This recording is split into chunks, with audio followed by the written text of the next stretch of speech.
The question 6 is write short notes on any four of the following. A. Five aggregates pancha kanda. B. Object condition aramana pachayo. C. Present condition ati pachayo.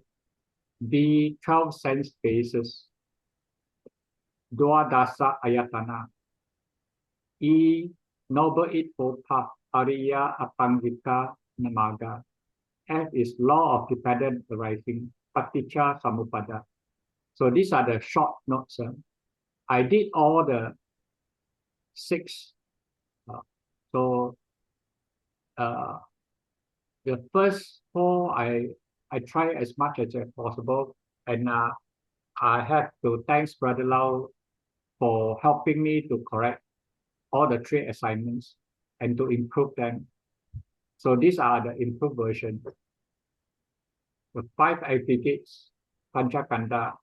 So in the Sutta Pitaka, Buddha analyzed being a satta as comprised of 5 aggregates or clusters, or 5 clusters. But normally they translate as 5 aggregates, the kanda, Panchakanda. In the first noble truth, Buddha said that our suffering arises because of grasping of the 5 aggregates. These 5 aggregates are form aggregate, rupa kanda, feeling aggregate, vedana kanda, perception aggregate, sanya kanda, formation aggregate, sankhara kanda, and the consciousness aggregate, vijnana kanda. Form aggregate comprises clusters of materiality that manifest as physical body or form. In ultimate reality, there are 28 kinds of rupa, namely 4 great elements, Mahabhuta, and 24 derived methods, Upadaya Rupa. Feeling aggregate or Vedana Kanda refers to the clusters of feelings that arises when the senses come into contact with their respective objects. These are the affective sensation, bare sensation, and they are namely pleasant, unpleasant, and neutral feelings. Independent arising for an ordinary being, feeling conditions craving, and craving conditions clinging. Thus suffering arose and been perpetuated. Perception aggregate sanya kanda refers to the cluster of perceptions and memory. When one encounters a new phenomenon, sanya makes a mark and identity on the object, such as green, red, table, chair, etc. The next time such item arises, that is, such object arises in the senses, sanya will recall from its memory and match the item and call that, or that is red color, that is green color. Formation aggregate sankhara kanda refers to the clusters of formation, thoughts, and habits. This comprises of 5 mental factors, that is, except vedana and sanya chitasika, especially the volition mental factor, the chitana chitasika. This is where karma is generated. Consciousness aggregate vijnana kanda is the cluster of consciousness that arises in the mind. Consciousness is awareness, cognizes, or knows the primary object, aware of the primary object, or knows the primary object. Normally, a worldling Puthujjana believes that this body and mind is I, me, or mine. Thus, a self is formed, and this leads to much sufferings and continual existence. Whereas when Buddha expounded it through these 5 aggregates, there was no atta in any of the aggregates, thus breaking wrong view, michaditi, and dispel ignorance. 6b, object condition, aramana pachayo. In the Abhidhamma Pitaka, the 7th book is called Patana, where it describes causal conditions. There are 24 conditions, and one of these is object condition, aramana pachaya. In this condition, it is stated where the conditioning state, that is the cause, which also serve as object for the conditioned states, that is the effect to arise by object condition. This condition explains how consciousness and mental factors arise only in relation to a specific object. There is Cheta and Cetasika does not arise if there is no object. Both needs object for it to arise. The conditioning states are the 6 types of object, namely the eye object, ear object, nose object, tongue object, body object, and mind object. From the ultimate reality perspective, the eye object is the rupa or vana. The ear object is the sound, sada. Nose object is smell or gandha. The tongue object is taste or rasa. The body object is tangibility or potaba, which is patavi, tejo, and vayu. The mind object is dhamma or dhamma aramana. The conditioned states, that is the effects, are the 89 chitasikas, the 89 chittas and 52 chitasikas. A specific case for my object is nibbana. It is the conditioning state and object for the 4 magga chitta and their associated chittasika. So this is very specific. Only magga chitta will take nibbana as the object, and this is through the aramana pachaya. 6 C's is present condition, ati pachayo. Present condition is one of the 24 conditions in Patana. It is the condition where the conditioning state, the pachaya or the cause, while being present, conditions the arising of the conditioned states, pachaya upana. That is the effect by the present condition. Both the cause and the effect must exist simultaneously or together. This condition is very wide and encompassing, including a few other conditions among the 24 conditions. Few of the cases are as follows. Connaissance presence condition. It is where the conditioning state and the conditioned states are connaissant. That is, they arise together and support each other, like chitta and cetasika relationship. Cheta and cetasika and the consciousness born material, for example, chittaja rupa, or the relationship between 4 great mahabhutas and with the 34 derived matters, as well as the relationship between the 4 mental aggregates, namakanda, with the heart-based matter, padaya vatu rupa. Pre-nascence present conditions.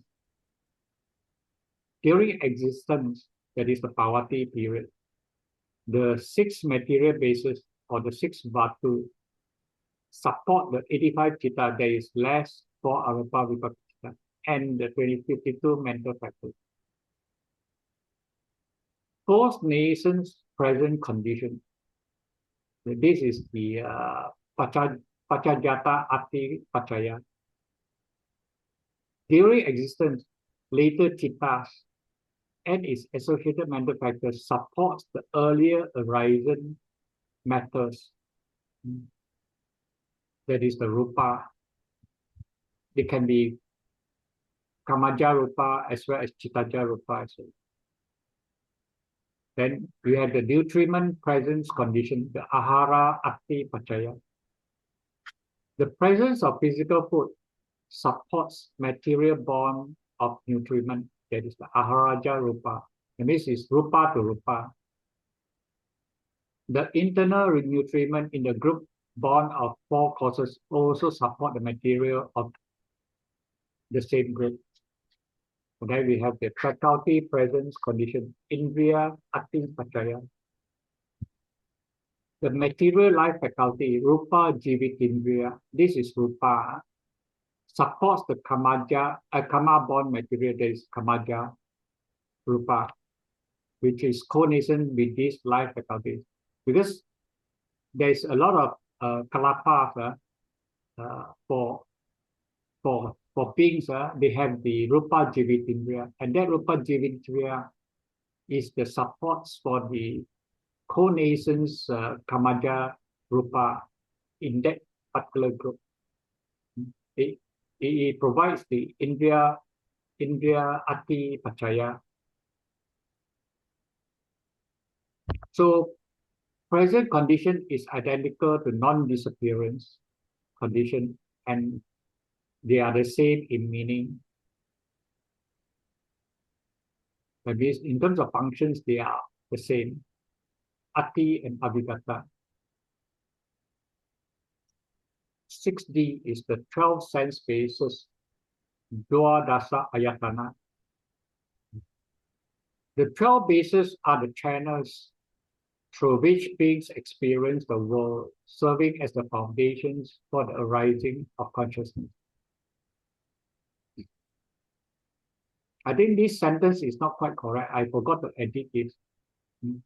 Because the 12 bases include the consciousness as well. But because early on, I thought the bases here refers to Batu, and I forgot about this term Ayatana. So this is not quite correct. They are divided into two sets, 6 external bases and 6 internal bases. This is correct. The 6 external bases are form or color, Vana, sound, Sada, smell, Gandha, taste, Rasa, tangible, Potapa, and mental object based on Dhamma Ayatana.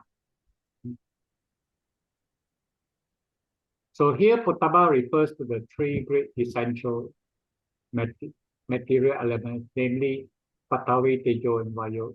Whereas here the Dhamma Ayatana refers to the 52 Cetatika, 16 Supuma Rupa, and Nibbana. Thanks to Brother Lau for highlighting this, and that's how I found my mistakes here. The 6 internal bases are the eye base or eye sensitivity, which is the Chakku Ayatana or Chakku Pasada. And similarly with the ear base, nose base, tongue base, and body base.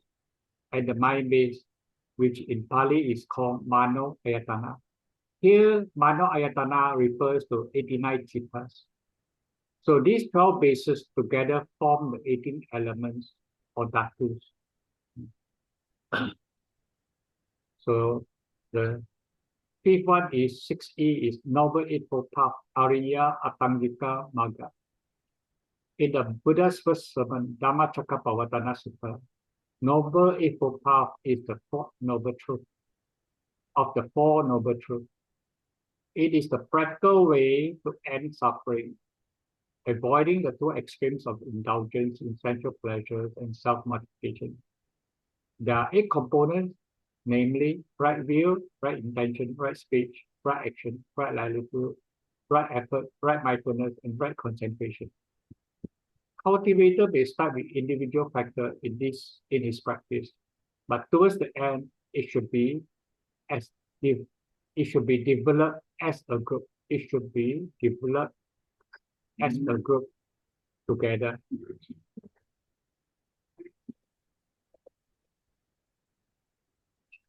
This Noble Eightfold Path may also be summarized into 3 categories, namely Sila, Samadhi, and Panna. In the Mahaparinibbana Sutta, the Buddha said that any dispensation without the 4 noble truths will be without nobility. Thus, Noble Eightfold Path is key and crucial in the Buddha Dhamma cultivation and the attainment of enlightenment. The 6th Law of dependent arising, Paticca Samuppada. In the Sutta and Abhidhamma Pitaka's law of dependent arising, Paticca Samuppada is one of the crucial causal teachings. It explains that all phenomena, mental and physical, arise and pass away due to causes and conditions. It describes the cycle of existence and suffering through the 12 notes with 11 interdependent links, showing there is no fixed independent self. These notes and links are ignorance conditioned formation or volitional activities. Formation conditions consciousness. Consciousness conditions name and form. Name and form condition 6 sense spaces. 6 sense spaces condition contact. Contact conditions feeling.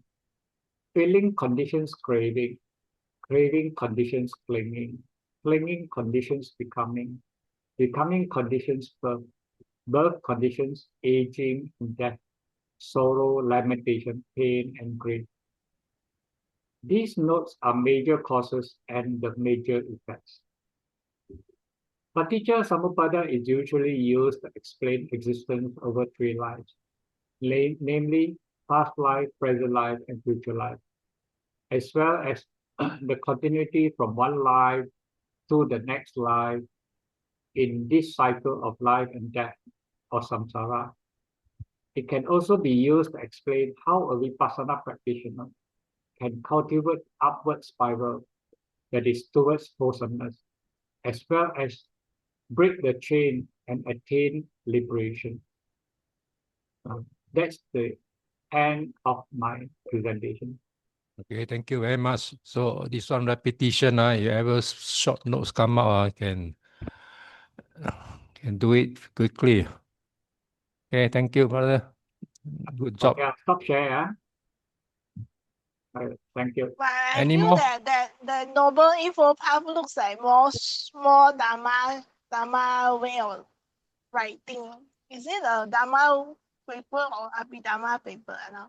Short note, don't worry. As Oh, long is it? as I think and the examiner understand. Doesn't matter one, right? Cannot give you long one. Oh, okay. These are all what I call I don't want snacks. to link to the Cetasika or what. Up to Can you also, lah. Can also.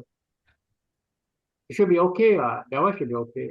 You bring in the Cetasika also can, because it's up to you to write.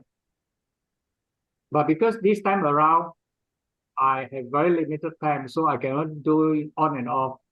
So I could not put in much effort. So I just do what it comes to my mind.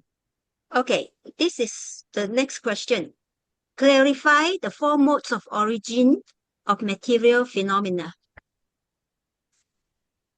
In the Abhidhamma, material phenomena rupa arise through the distinct mode of origin. Here they are classified as the following.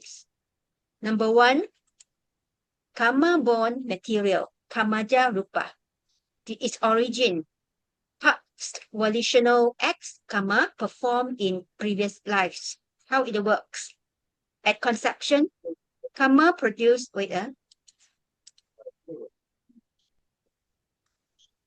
At perception, karma produces the first material phenomena of the new life, the heart-based, sex, sense organs, etc. Throughout life, it continuously produces physical support, such as the eye, ear, nose, tongue, body, and the heart-based material. A key point here is only 9 types of karma-born rupa arise from this mode. Example, sense faculties, sex, life faculty. The second mode of origination, consciousness-born material, jitaja rupa. Its origin, present moment consciousness, except the subconscious bhavanga and the form immaterial resultant states. How it works. Certain types of consciousness produce materiality. For example, when you intentionally move your body, think strongly or meditate, the mind generates bodily intimation or gesture, speech intimation, and other subtle physical changes. The key point here is 6 types of rupa arise from chitta, including bodily and vocal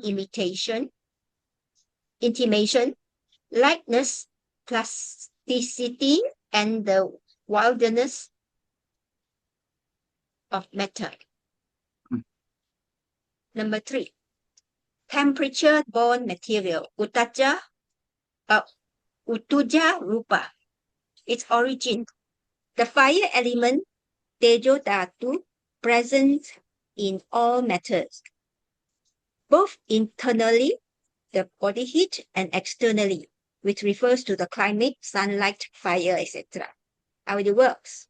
Heat or cold act as a conditioning force that generates new material phenomena in cycles.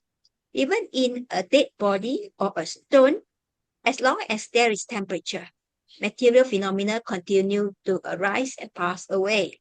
The key point is, this is the most common mode, operative in all inanimate matters and living bodies after death, producing visible form, odor, taste, etc. The 4th cause of origination, nutriment-borne materiality, aharaja rupa. Origin, physical nutriment, kapalikara ahara, the food we eat and drink. How it works. When food is consumed and digested, its nutritional essence produces new material phenomena throughout the body, supporting strength, complexion, and bodily tissues. The key point is, this production occurs only in living beings. For 8 days after eating, nutriment-borne rupa continues to arise from that meal. These 4 modes operate simultaneously in a living being in a complex, interwoven way, except that karma-borne rupa ceases at death, while utuja and aharaja may continue briefly post-mortem. That's the end of a presentation. Any comment? So Sumitra, you go to the last slide just now. The last nutriment. Actually, the utuja rupa keep on going, you know. But aharaja, yes, it will continue after a while, after the death, and then it stops because of the duration of the essence, nutriment essence will stop there. But utuja keep on going on, even because utu is not only heat, it's cold as well. So cold is part of utu also. That's why utu. That's how this utu sustain inanimate object. Whereas aharaja will continue on after death, but for a shorter period of time. Karma born will stop immediately at chuti itself, when chuti ceases. Chitta also, Chittaja also, I think Chittaja also because last consciousness, chuti also produce Chittaja. Kamaja, the last Kamaja rupa that arises is 17 last moment before the chuti. Chittaja will still arise after the chuti. So it's after chuti that it will arise, or with chuti it arise, then it will continue on for 16 mind moment. So it's also post-mortem. Whereas aharaja will last a bit longer, and then utuja will continue on forever until it becomes dust, and then to break out into patavi, the 4 great elements, patavi, vayu, tejo, and apo. So, but this is the more detailed part. Very for cool. clarity. So the utuja will continue until breakup. I thought until the temperature normal. No, until it break up to the 4 elements. No, you see, Utu is the characteristic of Utu is hotness and cold. Yeah, so I thought until temperature normal, then consider normal already. No, That is our understanding of no temperature, But in terms of reality, cold is still a characteristic of Utu. Oh. The Utu will still go on. Otherwise, how do the earth continue on? From the heat. Not only the hot, it's also the cold. Like the ice, how do the ice continue on? As long as there is temperature, material will continue to arise and pass away. So how is the sentence correct? Not Even complete, in a but it's dead okay. body and a stone, as long as there is temperature, material phenomena continue to arise and pass away. Okay. Because you see on top, this is on the Utuja Rupa, the second last sentence of Utuja Rupa. This is the most common mode operating in all inanimate matter. That is non-living matter and living bodies. So Okay. that's how the animate matter continue on reproducing and continue to exist. It doesn't exist by itself. It rises and then disappear, rises, disappear. The rupa, the Utuja Rupa rises and then cease, rise and cease. So how did this come about? What we see is the matter keep on being there, the stone keep on being there, the steel is there. But in reality is that the Utuja Rupa arises, then it ceases. Then it arises, then it ceases again. Okay. And that's how Utuja Rupa continue on. So the number 4, the key point there, the production occurs only in living beings. For 8 days after eating, nutriment born rupa continues to arise from that meal, correct? That one I don't know. Yes, nutriment born Rupa continue on because they can. For 8 days after eating, I'm not too sure whether 8 days or what the one. I remember I saw it 7 days, but I don't know which is which. But what I know is the internal, you see, this is talking about physical nutriment. The physical external nutriment nourishes the internal rupa, the four groups of rupa to keep on reproducing. There is another aspect of it is the internal oja. That is within the kalapa there is oja for living beings. The inseparable one of the component is oja.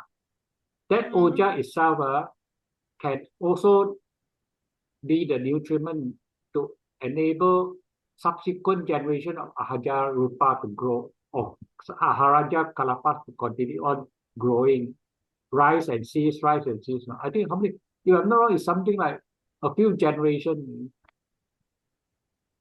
But that one is deeper, very much deeper. Because I happen to listen to some of the advanced Abhidhamma explanations on the commentary.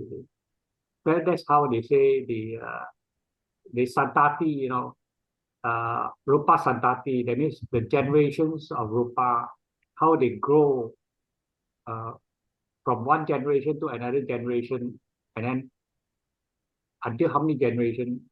That one I'm not too sure. Okay. But it's I think outside our scope. But since she put it this way to me, I'm not too sure. So but I do know that yes, it can. The food that we eat can sustain the new generations of rupa to continue on for some days. But how many days? I think is that one I'm not sure. Would you mind I read from the Gemini Okay. excerpt from Pure Dhamma? The finality about Utuja Rupa. Utuja Rupas continue to form and dissolve in the diseased body until it is completely converted into dust, at which point the final physical phenomena of that specific life cease. That means it will continue until the corpse is totally vanished. In Oh. summary, Mm. Kutuja Rupa after death represents the natural physical process of decay that breaks down the body after the life-sustaining forces of karma and consciousness have departed. Oh, so it can be very quite long lah. I don't know. Yeah, because for it to decompose, it takes quite long. It's definitely more than 8 days. Yeah. But what I know Okay. is, you remember, I'm not too sure whether y'all remember that jhana, those who are in jhana cannot stay for too long, right? Those in jhana samapatti, because why? The body need the ahara. Because that one 7 days, right? That's how I gathered. I read 7 days because the logic is the body need nourishment. If they don't come out after the 7 days, the body may disintegrate. That was the logic. But I'm not too sure. Maybe Brother Lau has more inputs. I know 7 day, the body cell start eating up the muscle, and then the body start disintegrate.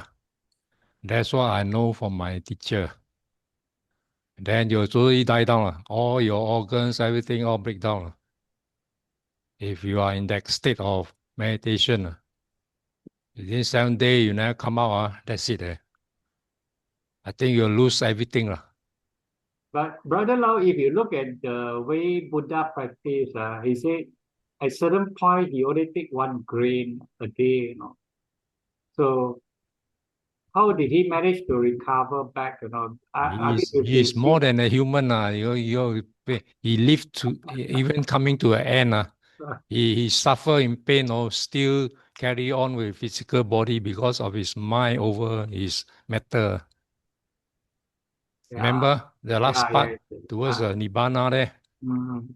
He still continue because his body already, he know that his body total breakdown already. Then the food he consumed, remember I don't know whatever food, a lot of speculation.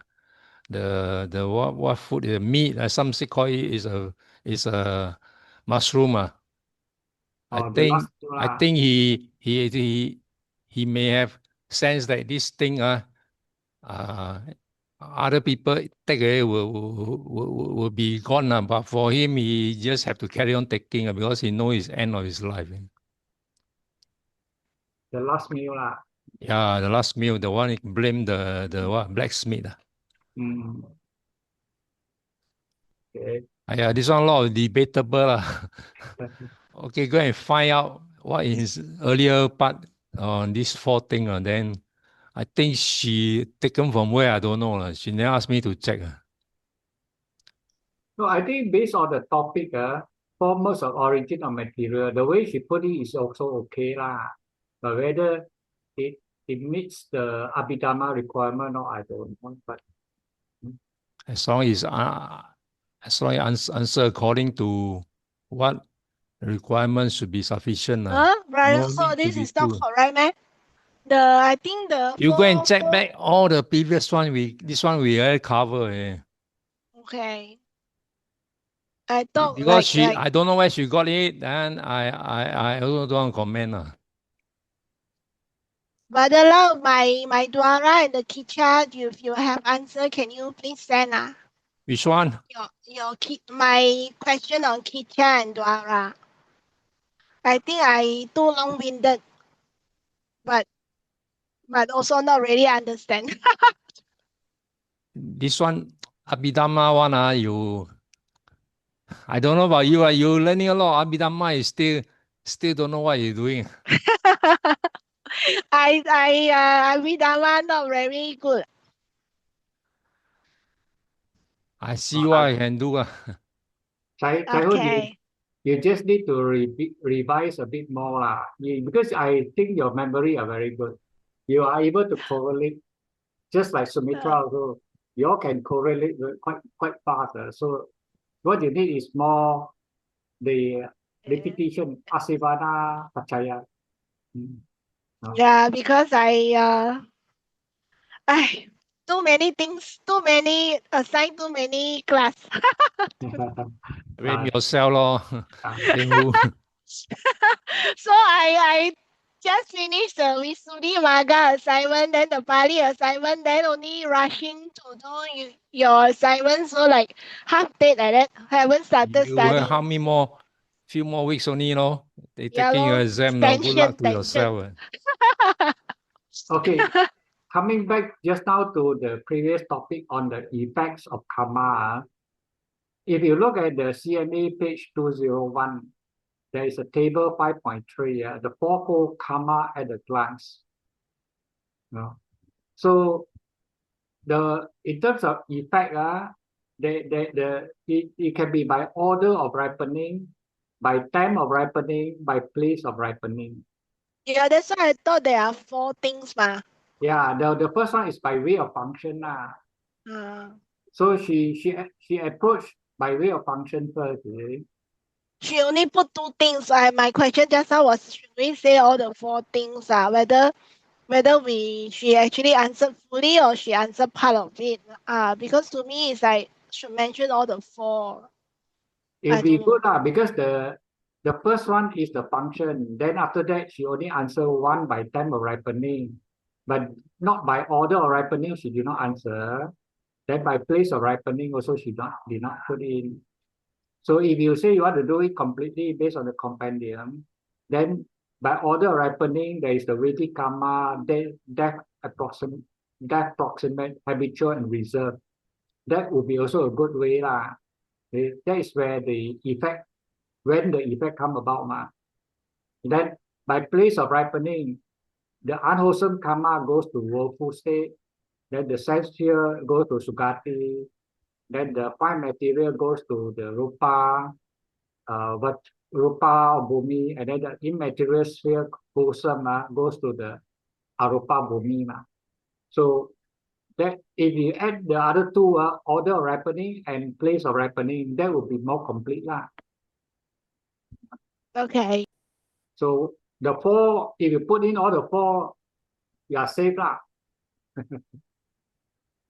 The only thing is whether you can remember to write all the 4.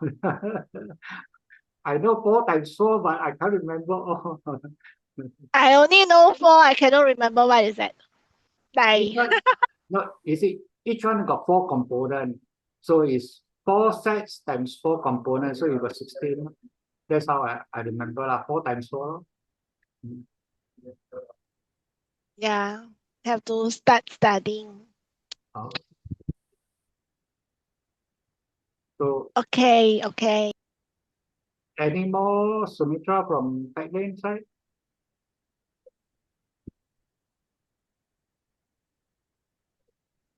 Yes. This one, no? Wow, Sumitra, you have the soft copy. Yeah, good. I don't really refer to physical books because my old time, old people, we have difficulty for close reading. So for me, soft copy, I can magnify anytime. So this is easier. For me, for reading. I This can one good magnify. reference. I use this. Should be right one. Because I thought a lot of old people, they like to scribble here and there, to make notes here and there. Those are the old habits, of a lot of people. But not for me, because I had terrible handwritings. I can't read my own scribbles. So typing for me is a better way to keep my notes. Yeah, this is the one, table 5.3. So if you remember this, I think I produce it. I think that would be very good with it. Okay. Anything else? If not, we will come to a close. Yeah, that's all from my side.